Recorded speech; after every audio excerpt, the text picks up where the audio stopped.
Good day. Our topic is all about labeling theory by Becker and Lemert, presented by Group Delta. And now, when we say labeling theory in sociology, it is the view of deviance according to which being labeled as deviant leads a person to engage in deviant behavior. When we say deviance, it is the violation of rules or norms. And now, this is the labeling model by Becker and Lemert. Labeling theory proposed that deviance is socially constructed, thus reaction instead of action. No behavior is inherently deviant on its own. Instead, it's the reaction to the behavior that makes it deviant or not. It argues that anyone facing such an overwhelming negative labeling social reaction will eventually become more like the label because that is the only out of their identity formation. It points out that sometimes it is the best to do nothing and that there are few reintegrative rituals designed to help people fit back into their communities. And now we are going to talk about Howard Becker. Becker was an American sociologist who studied employment, education, deviance, and art. He was born on April 18, 1928 in Chicago, Illinois. Becker received his PhD in sociology from the University of Chicago. Becker looked on the effects of labeling on students in school.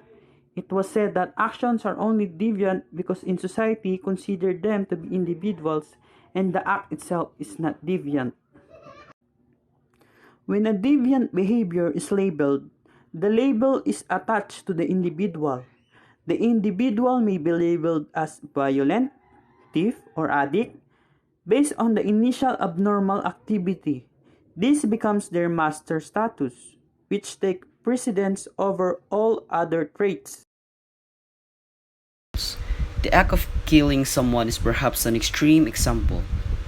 Speeding and marijuana. The act of killing someone is perhaps an extreme example. This would be classified as murder or, in the vast majority of cases, very deviant.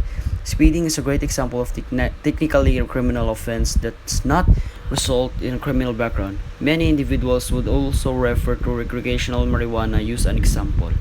Thank you. Next is Edwin M. Lemert, sociology professor at the University of California.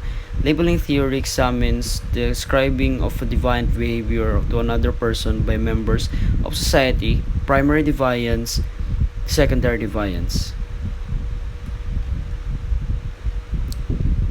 The two types of deviance identified by Edwin M. Lemert distinguish between primary and secondary deviance. An individual first commits primary deviance. Primary deviance refers to the violation of a norm or rule that does not result to the violator being stigmatized as deviant, caused by factors like ignorance, the influence of peers, parents, etc. There is the little social reaction usually involves a relatively small rule breaking. Secondary deviance refers to deviant behavior that is a result of being publicly labeled as deviant and treated as an outsider. Caused by negative social reactions, the deviant is shunned by society, usually involved crimes. Thank you.